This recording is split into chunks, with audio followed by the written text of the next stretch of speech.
Bonsoir à tous, c'est l'heure de l'information sur RTI 1. Voyons tout de suite les titres de ce 20h. Salon international de la défense et de l'aérospatiale en Turquie.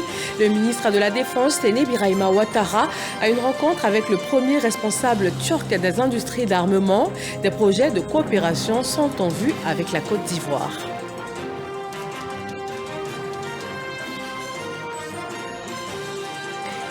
La Société nationale d'opération pétrolière de Côte d'Ivoire a signé ce mercredi un accord avec un partenaire financier, 180 milliards de francs CFA, destinés à financer les investissements nécessaires à l'entrée en production de la phase 3 du gisement Baleine. Le ministre de l'Intérieur et de la Sécurité, Vagondo Diomondé, a lancé ce matin la deuxième édition du Forum international sur les frontières dénommé Abidjan Border Forum. Ce forum qui dure 3 jours se tient autour des thèmes frontières vertes, ressources naturelles et défis sécuritaires. Et puis, la Turquie victime aujourd'hui d'une attaque meurtrière contre le siège des industries de défense à Ankara. Une explosion suivie de plusieurs coups de feu devant le siège de ces industries. Le ministre turc de l'Intérieur annonce plusieurs morts et des blessés, sans plus de précision. Bienvenue, merci de vous informer sur RTI 1. En Turquie, le Salon international de la défense et de l'aérospatiale 2024, le ministre d'État, ministre de la Défense, Tenay Birahima Ouattara, y multiplie les rencontres. Aujourd'hui, il a échangé avec le premier responsable turc des industries d'armement et déjà des coopérations sont en vue au bénéfice de la Côte d'Ivoire. Amadou Ouattara. Ce mercredi 23 octobre 2024, deuxième jour du Salon international de la défense et de l'aérospatiale SAA Expo 2024, le ministre d'État, ministre de la Défense, Tenay Birahima Ouattara, rencontre le président des industries d'armement en Turquie. Les échanges présagent de belles perspectives. Pour cette 4e édition, le ministre d'État, ministre de la Défense, veut mettre à profit toutes les opportunités afin d'offrir à la nation ivoirienne une armée davantage moderne et modèle qui impose le respect. Déjà enregistré un accord de coopération militaire destiné à la formation en Turquie des sous-officiers et officiers des forces armées de Côte d'Ivoire. Et on reste dans le même domaine. Le ministère d'État, ministère de la Défense mène des opérations d'utilité publique et ce, dans les conditions prévues par décret ou par réquisition des autorités compétentes. Suivant à ce propos le communiqué du ministère d'État, ministère de la Défense à travers l'État-major général des armées. Il est lu par Jean-Marc Djadji. Un exercice de lutte antiterroriste mené par les forces armées de Côte d'Ivoire se déroulera dans les régions des Lacs et de la Marawi du jeudi 24 octobre au dimanche 3 novembre 2024. L'exercice vise à éprouver les capacités de lutte antiterroriste des forces armées de Côte d'Ivoire. Cet exercice, qui engagera des moyens terrestres, maritimes et aériens, verra des déplacements de troupes de jour comme de nuit et des survols d'aéronefs susceptibles d'occasionner des nuisances sonores. L'état-major général des armées présente ses excuses aux populations ivoiriennes pour les éventuels désagréments, tout en s'engageant à en réduire l'impact. Le Forum international sur les frontières, Abidjan Border Forum, s'est ouvert ce matin dans la capitale économique ivoirienne. Cette deuxième édition enregistre la participation de plus de 5000 acteurs frontaliers, étatiques et non étatiques, venant de tous les pays d'Afrique. Le ministre ivoirien de l'Intérieur et de la Sécurité, Vagondo Diomondé, a procédé à l'ouverture des travaux. Il porte essentiellement sur les frontières vertes, les ressources naturelles et les défis de sécurité. Grâce Kando. Abidjan, capitale économique sous le feu des projecteurs durant 3 jours. 5000 participants prennent part à la deuxième édition du Forum international sur les frontières dénommé Abidjan Border Forum, un cadre d'échange sur la problématique des frontières. Une meilleure gouvernance et un développement socio-économique harmonieux et durable des zones frontalières constituent un rempart essentiel pour faire face à la fragilité des zones frontalières, notamment concernant la menace terroriste, et un levier important de leur développement et celui de nos États. Notre présence ici, c'est de bénéficier des opportunités qu'offre Abidjan Border Forum. Ça ouvre une fenêtre en appuyant les questions de gestion des coopérations transfrontalières, mais aussi en renforçant les capacités dans ce domaine. Abidjan Border Forum bénéficie du soutien de plusieurs partenaires, notamment l'ambassade d'Allemagne, l'Union africaine et la CEDEAO. La commission de la CEDEAO est consciente de la complexité de la gestion des frontières dans le paysage géopolitique actuel en constante évolution, surtout lorsque ces frontières constituent à la fois un moyen de séparation et de lien entre les nations. La commission de la CEDEAO est résolument engagée dans la promotion du développement durable, de la paix et de la sécurité dans notre région. Cette deuxième édition d'Abidjan Border Forum se tient autour du thème « Frontières vertes entre ressources naturelles partagées et défis de sécurité ». L'objectif général est d'analyser et de comprendre les liens entre les frontières, l'environnement en général, les ressources naturelles partagées de manière spécifique et la sécurité, afin d'éclairer davantage les décisions des parties prenantes au développement durable des frontières en Afrique. Je nourris ardemment l'espoir que les réflexions et les débats durant ce forum puissent mieux aiguillonner les réponses aux défis et aux enjeux actuels autour de la préservation de l'environnement. Abidjan Border Forum, une rencontre marquée par une exposition de structures étatiques et non étatiques d'Afrique sur des thématiques liées aux frontières. En économie, la Société nationale d'opération pétrolière de Côte d'Ivoire, Petroci Holding, a signé ce mercredi un accord de 180 milliards de francs CFA avec un partenaire financier. Ce montant est destiné à financer les investissements nécessaires à l'entrée en production de la phase 3 du gisement Baleine, une levée de fonds qui ne représente qu'une partie des besoins de financement de l'opération estimée à près de 600 milliards de nos francs. Mama Traoré. Les 180 milliards de francs CFA mobilisés auprès d'un partenaire financier vont permettre à la Société nationale d'opération pétrolière de Côte d'Ivoire, Petroci Holding, de tenir son rôle dans le projet d'exploitation du gisement pétrolier Baleine. Aujourd'hui, quand on fait l'activité d'exploitation, il faut qu'on puisse faire des investissements. La phase 2, on va commencer la production à partir du 25 décembre. Et en fait, le financement dont on a besoin, c'est pour pouvoir couvrir le reste de la phase 3 qui va commencer très bientôt. Cette phase 3 nécessite en effet 600 milliards de francs CFA d'investissement, soit 420 milliards de francs CFA que Petroci Holding doit encore lever auprès des bailleurs de fonds. Repsol est vraiment engagé dans un partenariat long terme avec Petroci, à la fois sur ce préfinancement, mais éventuellement sur les autres aussi, d'apporter un soutien à la fois technique et commercial à Petroci, sur les exports de produits, sur l'importation de produits ici sur la Côte d'Ivoire.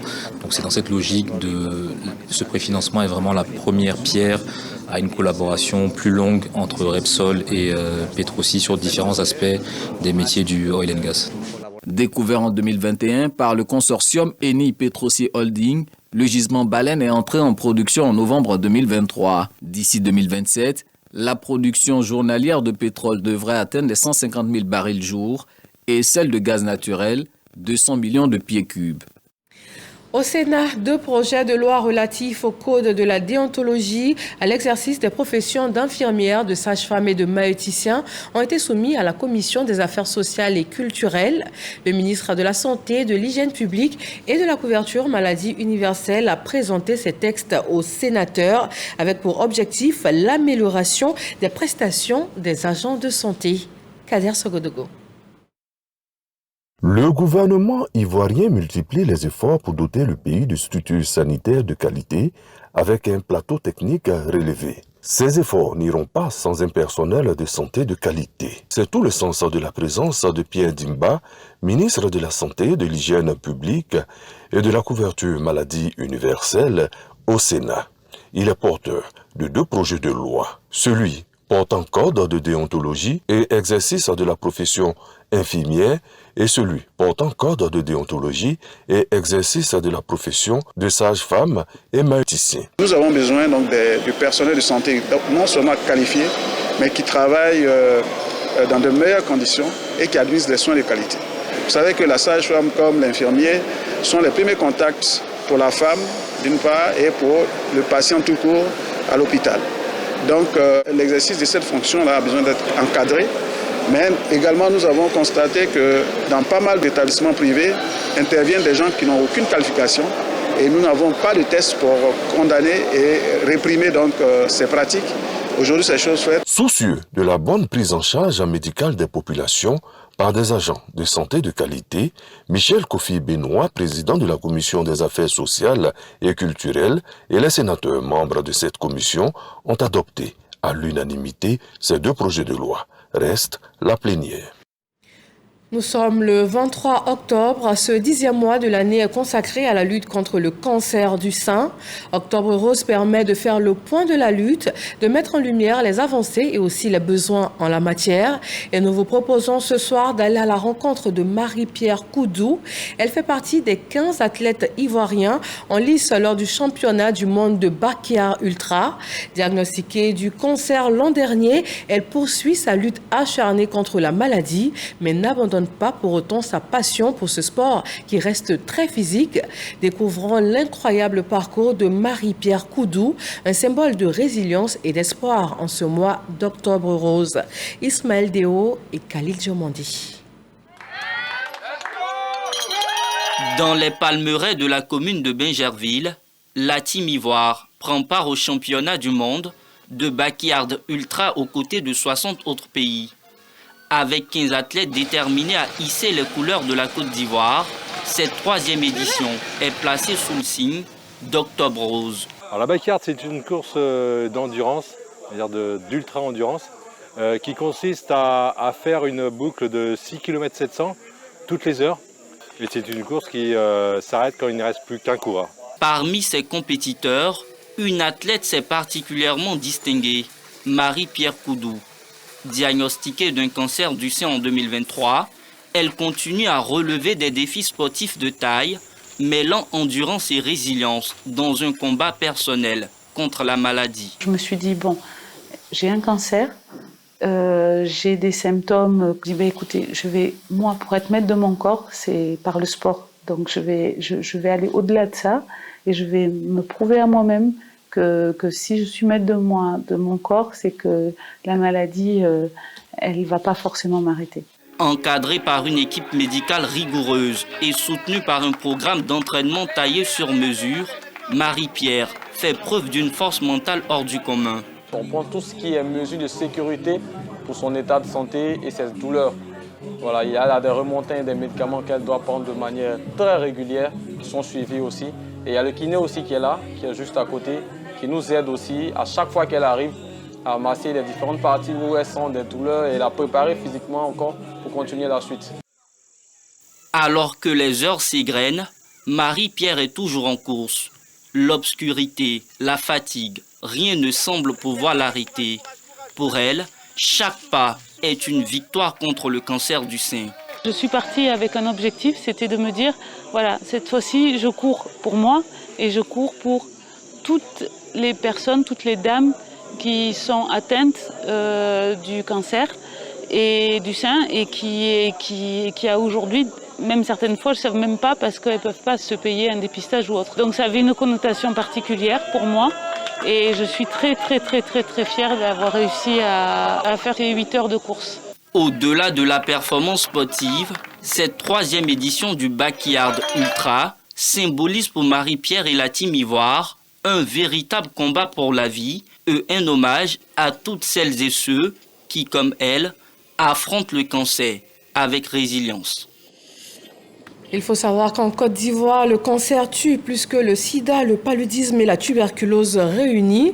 Et les spécialistes recommandent 45 minutes de sport, 5 jours par semaine pour réduire de 40% les risques de cancer. Nous restons en santé pour parler de l'adhésion à la couverture maladie universelle. Les populations de Bokanda dans la région d'Unzi y sont sensibilisées. La direction générale de la Caisse nationale d'assurance maladie donne des explications sur la procédure et surtout les avantages liés à la CMU. Kader Sogodogo. La Direction générale de la Caisse nationale d'assurance maladie, CNAM, continue de sensibiliser les populations pour une adhésion massive. À Bokanda, dans la région d'Unzi, Bamba Karim, directeur général de la CNAM, conduit une forte équipe mobile d'enrôlement et de retrait des cartes CMU. Il profite de l'occasion pour inviter les habitants à se faire enrôler à l'outil de solidarité, la CMU. L'intérêt et les avantages sociaux sont passés au peigne fin lors de cette tournée d'information et de sensibilisation. Le président, soucieux du bien-être de la population ivoirienne, a mis ce système en place pour que chacun de nous puisse bénéficier des soins de santé de qualité au moindre. C'est-à-dire que tout le monde cotise 1000 francs et celui qui a des soucis de santé, tout le monde se met ensemble pour le soigner. C'est ça l'objectif que le président vise. Les autorités locales saluent l'initiative de la CNAM. Restons mobilisés et fréquentons les unités mobiles que le directeur général a mis à notre disposition pour assurer nos enrôlements et la distribution de nos cartes immédiatement une fois enrôlées. Pendant 10 jours, les populations du département de Bokanda qui ne sont pas encore enrôlées pourront le faire et retirer sur place leur carte CMU. Quant à celles qui sont en attente du retrait de leur carte, elles pourront se rapprocher de l'équipe de la CNAM pour répondre à leurs requêtes. Un mot de météorologie avec la petite saison des pluies qui est engagée jusqu'au mois de novembre prochain. Et selon la Sodexam, cette courte période pourrait connaître des pluies de forte intensité avec des alertes, comme ce mercredi avec des volumes de pluie prévus qui nécessitent une vigilance jaune. Les orages et averses de pluie en cours vont continuer de se manifester jusque tard dans cette nuit, notamment dans les régions du littoral, du sud forestier, de l'ouest et sur le district d'Abidjan. La Côte d'Ivoire, depuis juillet dernier, a adhéré à la Convention sur l'eau. Le ministre des Eaux et Forêts, Laurent Tchagba, a dressé le tableau des repartitions des cours d'eau dans le pays et sollicité l'appui de la Convention à la réalisation de projets hydrauliques. Il a pris part ce mercredi à un panel de haut niveau à Ljubljana, à la Convention des Nations Unies sur l'eau. Didier Nguessan. C'est fait. La Côte d'Ivoire est officiellement accueillie en tant que membre de la Convention sur la protection et l'utilisation des cours d'eau transfrontières et des lacs internationaux. L'adhésion acquise en juillet dernier est ainsi actée après un processus de ratification qui a duré plusieurs années. Le pays s'enrichit désormais de l'expérience de plus de 150 États partis en matière de gestion des eaux transfrontières. Au cours de ces 3 dernières années, les pays ont renforcé leur capacité de mise en œuvre de la Convention et ce, avec des résultats concrets.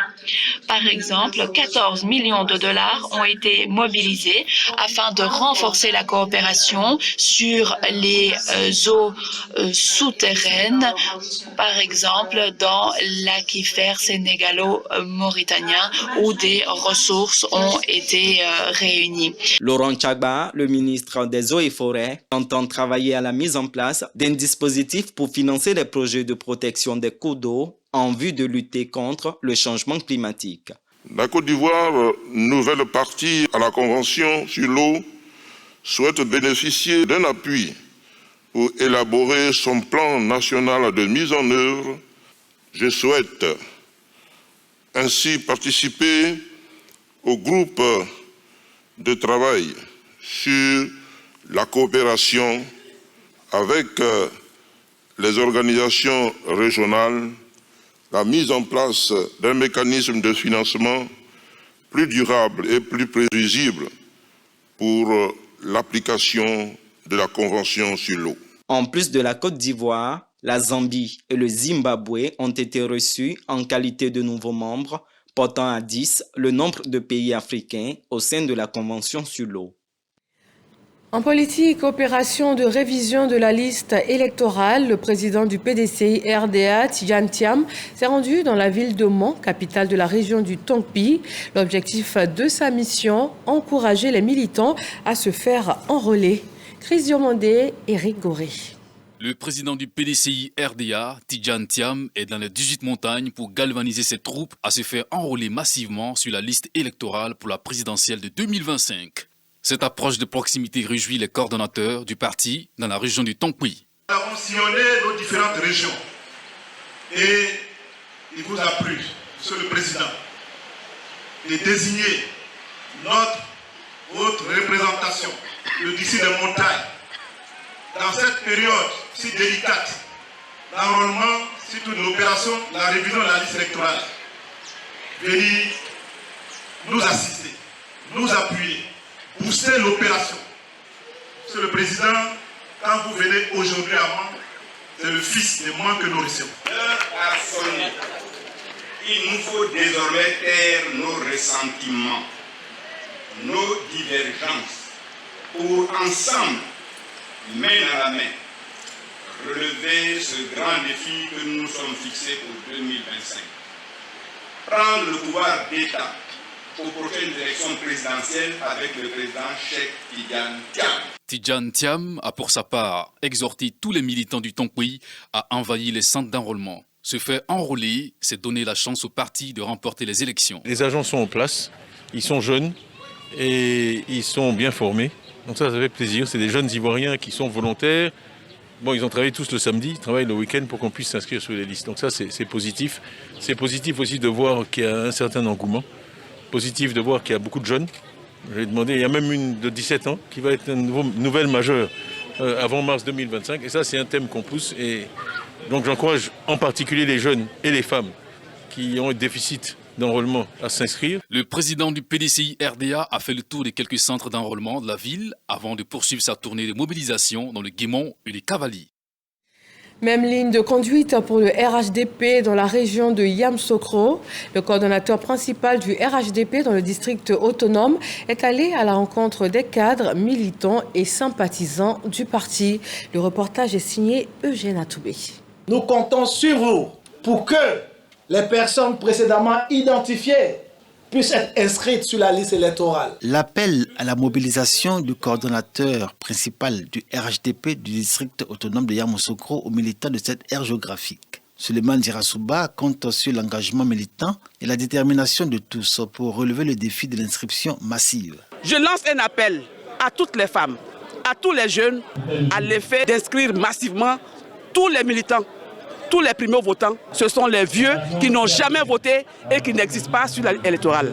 Nous allons nous rendre sur le terrain pour mobiliser nos femmes, pour mobiliser nos jeunes à s'inscrire massivement parce que nous voulons voir le président Alassane Ouattara gagner au premier tour. Le RHDP du district autonome de Yamoussoukro se fixe comme objectif d'être de toutes les régions celle qui aura obtenu le plus grand nombre d'inscrits à l'issue de l'opération de révision de la liste électorale. C'est le challenge pour lequel le coordonnateur principal et les responsables à divers niveaux hiérarchiques du RHDP de Yamoussoukro œuvrent dans la synergie d'action. La stratégie a été clairement définie et portée à la connaissance des militants et sympathisants. La sensibilisation basée sur une politique de proximité, tout en expliquant l'enjeu de l'opération de révision de la liste électorale. L'inscription sur la liste électorale permet aux citoyens de pouvoir choisir le 25 octobre prochain, le président de la République de Côte d'Ivoire. Nous n'avons aucun doute que nos performances, comme à l'habitude, seront au-delà des objectifs qui nous ont été fixés par le directoire du RHDP. La coordination du district autonome de Yamoussoukro se targue d'avoir largement dépassé les objectifs que lui a fixés le directoire du RHDP quelques mois plus tôt, dans le cadre des opérations internes et militants et primo-votants, dans la perspective de l'inscription massive des militants et sympathisants sur la liste électorale. Souleymane Djirassouba ne cache pas son optimisme. Pour lui, le succès attendu de l'opération préfigure la victoire du RHDP en 2025. Les objectifs et les enjeux de cette opération de révision de la liste électorale expliqués aux populations de Ouangolodougou, à 600 km au nord d'Abidjan. Un rassemblement a été initié par le député de la localité. Kader Sogodogo nous en fait le point. La permanence du député Traoré Idrissa à Ouangolodougou grouille de monde. Les différentes couches de la population ont répondu massivement à l'appel de leurs représentants à l'Assemblée nationale. Garant de la tradition, guides religieux, associations de jeunes et de femmes, leaders d'opinion, tous sont présents. Un point majeur à l'ordre du jour, la révision de la liste électorale. L'opération a démarré et à Ouangolodougou, elle doit être une réussite totale. Le député Traoré Idrissa revient sur les conditions telles que définies par la Commission électorale indépendante CEI. Son message a un écho favorable. Le message, c'est d'aller nous faire enrôler sur la liste électorale et passer l'information aux femmes et aux nouveaux majeurs pour se faire enrôler pour pouvoir participer aux élections. Pour le député de Ouangolodougou, ces genres de rencontres sont un moyen pour véhiculer les bonnes informations et surtout sensibiliser. Au nom du président du conseil régional du Tchologo, coordonnateur régional du RHDP, demandez à vos maris, vos enfants, majeurs, vos voisins, vos amis et vos parents d'aller se faire enrôler, car c'est à partir de cela que nous allons gagner les élections en 2025. Dans le cadre de ces activités de soutien aux femmes, bâches et chaises ont été offertes à des associations. L'opération de révision de la liste électorale se poursuit donc dans tout le pays jusqu'au 10 novembre prochain. Dans le domaine de la presse, le groupe Fraternité Matin se prépare à célébrer ses 60 années d'existence en décembre prochain.